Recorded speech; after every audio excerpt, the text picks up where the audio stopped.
Alors, la première opération à faire, ça consiste à télécharger ce qu'on appelle l'image. Alors, qu'est-ce que c'est qu'une image pour le Raspberry, pour ceux qui n'ont pas trop l'habitude de ce genre de choses? En fait, c'est une copie complète, c'est un peu l'équivalent d'un disque dur qui serait complètement prêt à l'usage. Donc là, l'image contient le Raspbian, c'est-à-dire le système d'exploitation Linux, mais également toutes les applications, les fichiers, etc. Donc c'est vraiment une copie du disque dur, quelque part. Et donc, le téléchargement de l'image va vous donner un disque système qui est prêt à l'emploi. Alors, pour ça, il faut vous rendre sur la page wikizintian.org, hein, comme ici, et de localiser Building a Zintian Box Using an Official Kit V3. Là, la solution plus simple, vous cherchez le mot-clé image. Donc, on va chercher image, et vous allez trouver ce lien. Download Zintian Aruc RC3 SD Image. Donc ça, c'est la version qui est actuellement en cours de déploiement. C'est la release candidate free. Normalement, c'est conseillé de toujours systématiquement utiliser l'image qui est donnée sur cette page. Donc, le plus simple, c'est donc de le télécharger. Vous allez récupérer un zip. Donc, comme vous voyez, qui fait quand même 7 Go, ça va prendre un certain temps. Et une fois que vous aurez téléchargé ce fichier, et ben pour aller préparer l'étape suivante, il faudra le dézipper. Alors, pendant que le téléchargement de l'image se fait, vous pouvez mettre à profit ce temps-là pour télécharger un certain nombre d'outils qui vont être utiles pour préparer la carte SD. Alors le premier outil que vous pouvez télécharger, c'est Balena Etcher. Alors cet outil-là, il est hyper pratique parce qu'il permet en fait de, en 2 clics seulement, de flasher une image, donc un fichier image sur une carte SD. Bon. Son avantage c'est sa simplicité, par contre j'avoue qu'il n'a pas trop d'options, ça peut être gênant dans certains cas. Donc celui-là vous pouvez le télécharger, c'est sur la page balena.io/etcher, c'est ce que vous avez ici. Vous pouvez le télécharger et l'installer. Un autre outil que vous pouvez utiliser, c'est Win32 Disk Imager. Bon, alors ça se télécharge sur SourceForge. On dira merci à SourceForge pour le petit coup de pub là qui nous claque, dont il est impossible de se débarrasser. Enfin bon, c'est comme ça. Win32 Disk Imager, il est un petit peu plus compliqué que Balena à utiliser, par contre il offre tout de suite beaucoup plus d'options. Bon, moi personnellement j'ai les deux, ça me permet de contrôler un peu mieux ce que je fais. Quand je vais aller vite, j'utilise Balena. Si j'ai des soucis avec Balena, je me rabats sur Win32 Disk Imager qui me permet de mettre des options. Troisième outil à télécharger, vous allez sur le site sdcard.org, Downloads Formatter, et là vous téléchargez l'outil qui s'appelle SD Memory Card Formatter. Alors normalement, si votre carte SD est complètement neuve, vous n'aurez pas besoin de cet outil. Par contre, si jamais il y a le moindre souci par la suite, c'est recommandé d'avoir cet outil-là qui est nettement plus puissant que le système de formatage de Windows. Moi j'ai déjà eu des soucis avec des cartes SD qu'on n'arrivait pas à formater sous Windows et que SD Memory Card Formatter formaté sans aucun problème. Donc vous téléchargez ces 2 ou 3 outils selon ce que vous voulez faire, vous les installez sur votre machine et une fois que c'est fait, il n'y a plus qu'à attendre que le fichier image soit prêt et dézippé. Et on va passer à l'étape suivante qui est la programmation, enfin le flashage de la carte SD.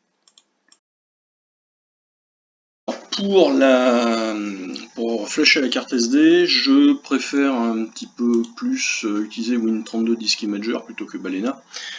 Tout simplement parce que Win32 Disk Imager permet également de lire et de créer des images, alors que Balena ne peut que flasher une carte. Voilà.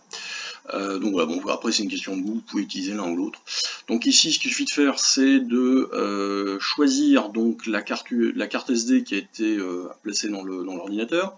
Ici, on vient choisir, donc en cliquant sur ce petit bouton, on vient choisir le fichier .image qu'on a obtenu en dézippant le fichier image téléchargé sur le site de Zintian. Une fois que c'est fait, il suffit de cliquer sur le bouton écrire, vous allez prendre une alerte qui vous dit attention, vous allez effacer la carte SD, c'est normal, vous répondez oui. Alors il y a une dernière chose à savoir, c'est que lorsque vous aurez fini de flasher la carte, vous aurez une carte qui sera évidemment flashée au format Linux, et donc avec des partitions Linux dessus. Donc ne vous inquiétez pas, dès que l'opération de flashage est terminée, en fait vous Windows va vous mettre une alarme comme quoi la carte SD est illisible et doit être formatée. Donc c'est tout à fait normal, vous ne répondez surtout pas oui, parce qu'il va vous proposer de la formater. Vous répondez non et il n'y aura aucun souci, en fait c'est juste que Windows ne sait pas lire une partition Linux. Voilà. Donc sachez que cette opération prend grosso modo entre 10 et 15 minutes selon le type de carte SD, la taille de l'image. Donc voilà, on va laisser la carte se faire flasher et on se retrouve juste après. Donc voilà, ma carte SD a été flashée, je l'ai installée dans le Zintian, donc comme je le disais, alors si vous avez un peu de difficulté à passer uniquement par l'ouverture qui est là, c'est pour ça que dans la première vidéo je vous conseillais de ne pas fermer tout de suite le boîtier, c'est parfois utile de céder en ouvrant le boîtier en deux et en passant la main de l'autre côté. Donc là, la carte SD a été installée dans la machine, l'étape suivante c'est simple, on va la mettre sous tension. Alors, surtout ne paniquez pas, la première fois, donc là je branche l'alimentation 5 volts, la première fois où le Zintian démarre, avec une carte SD neuve, ça prend pas mal de temps. Notamment le premier démarrage de l'afficheur peut prendre plusieurs dizaines de secondes, donc ne vous inquiétez pas. Vous laissez le Zintian démarrer, si vraiment au bout de 1 à 2 minutes vous n'avez toujours rien sur l'afficheur, là il faut vérifier la machine, il est probable qu'il y ait une mauvaise connexion, des choses comme ça. Ça fera l'objet d'une autre vidéo, je vous expliquerai comment on dévermine un Zintian qui potentiellement a des problèmes.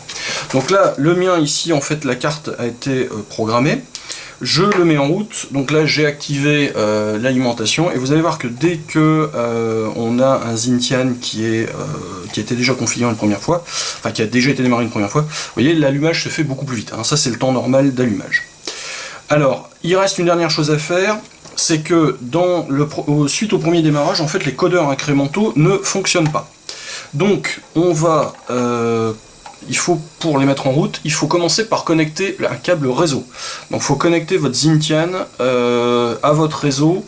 Alors ça peut marcher en Wi-Fi, le problème c'est que le Wi-Fi généralement il y a une clé, donc je vous conseille de passer par un réseau câblé. Si jamais vous avez des difficultés pour vous connecter et pour connaître l'adresse IP de votre Zintian, vous allez tout simplement mettre un coup de stylet sur la zone ici du milieu jusqu'à atteindre le menu admin. Ensuite, ce que vous faites défiler jusqu'au moment où, pardon, là j'ai fait une bêtise, vous voyez apparaître le fichier Network Info. Vous cliquez sur Network Info et vous allez voir que là vous avez l'adresse IP de votre Zintian. Ce qui va vous permettre, si jamais vous avez un souci, de vous connecter.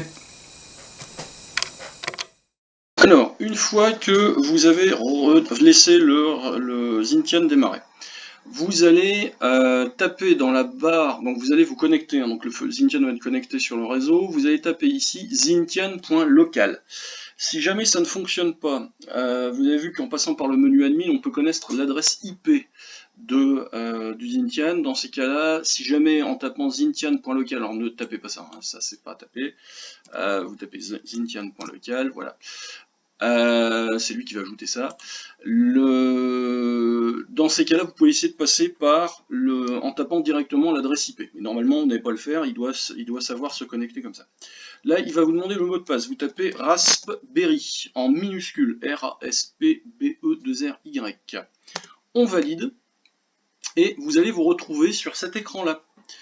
Une fois que vous êtes là, vous cliquez sur le menu hardware, vous cliquez sur kit et au lieu de mettre V2+ comme c'est proposé, vous allez cliquer sur V3 save. Et là c'est terminé, en fait vous laissez le Zintian prendre en charge votre demande et c'est ça qui va activer les codeurs incrémentaux.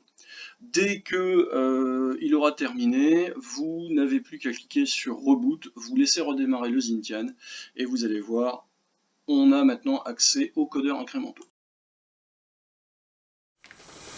Alors une fois que vous aurez redémarré le Zintian après avoir configuré l'électronique en mode V3, ce qui va permettre de libérer le fonctionnement des codeurs incrémentaux, vous devriez à ce moment-là être capable de faire ceci, donc de pouvoir vous déplacer. Là, la dernière chose qu'il vous reste à faire, c'est d'appuyer sur Back pour accéder au menu Admin. et vous vous déplacez jusqu'au moment où vous entrez sur le menu test audio, vous appuyez sur Select, et une fois que vous aurez branché les sorties audio, vous devriez entendre ceci.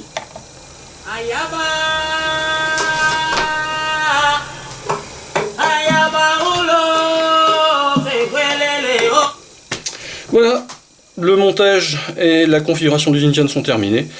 Pendant la prochaine vidéo, je vous montrerai comment on utilise le navigateur pour se créer des layers.